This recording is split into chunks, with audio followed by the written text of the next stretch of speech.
The Earth at night. Low-income regions stay in darkness. Afghanistan is one of the poorest countries in the world. At most, 30% of Afghans have access to electricity, and 70% of this is imported. There's a rapidly growing workforce, most of which doesn't have enough work. Progress has come through one of the highest levels of development assistance in the world, but with aid set to decline, Afghanistan will need a new source of growth. The country has huge untapped mineral resources worth several $100 billion at least. For example, copper in Aynak, iron ore in Hajigak, oil and gas deposits in Amu Darya. With strategic investment and reform, these deposits have the potential to drive growth and create jobs in the long term. But this won't happen automatically. Consider Aynak. Mining might start in a few years' time, but without supporting action and investment, the local economy won't share in the wealth. There'd be few spillover effects and only a small zone of development. If communities and the broader economy fail, the mining itself is likely to fail, if it even begins.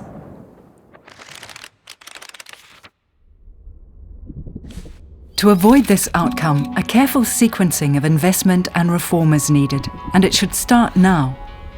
The Afghanistan Resource Corridor Strategy is a development concept embodied in the National and Regional Resource Corridor Programme, a national priority programme.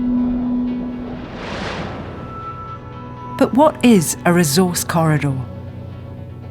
It's a sequence of investment and action along a specific geographic area to leverage a large extractive industry investment in infrastructure, goods and services into viable economic development and diversification.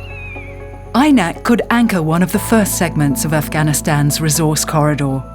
The mine's construction and operation will require nearly $3 billion in goods and services. With public intervention and joint action, the private sector around the mine and in Kabul could supply a significant amount of this.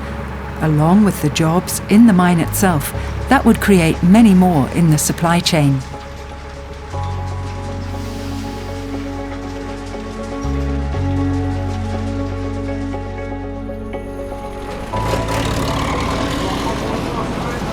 A well-considered sequence of public and private action could improve livelihoods along the corridor, increase the ability of the Afghan private sector to supply the goods and services required by the mine, support further resource investments, and create jobs.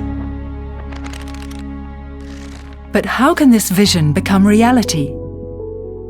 The challenge must be faced nationally and locally, through cooperation among the government, the mining investors, the private sector, and the affected communities. Actions must be sequenced, leveraging private sector investments along a series of geographic segments. The first in the north would be anchored around hydrocarbons, including rail links to the CIS, well-functioning roads, and the potential for job creation through providing services to the oil and gas fields. Next, the southeast segment. It would be anchored around large copper deposits, particularly in Aynak, with a potential extension down to Kandahar, along which there are more copper and lithium deposits. The cross-Hindu Kush segment would connect the resources and create options for export destinations. The energy and steel segment combines mining activity with options for power and transport connections. It would be anchored on the most important iron ore and coking coal deposits and the development of a steel mill. Other segments could also be extended over time, eventually connecting the whole country. Planning would be coordinated, reinforcing job creation and improving livelihoods. For this to succeed, soft infrastructure must be strengthened. Land acquisition processes need to be improved rapidly. Community benefit sharing mechanisms need to be set up. Farmers' access to finance and markets must be improved. Sound governance and transparency must underpin the corridors. If this works, by 2025 we'd see a wealthier, integrated Afghanistan with many more jobs. Achieving this vision will be full of challenges. There's considerable risk involved in the timing of mine development, in corruption and governance. Investment and reform are needed now so that the Afghan people can benefit from their country's resources and unlock their potential.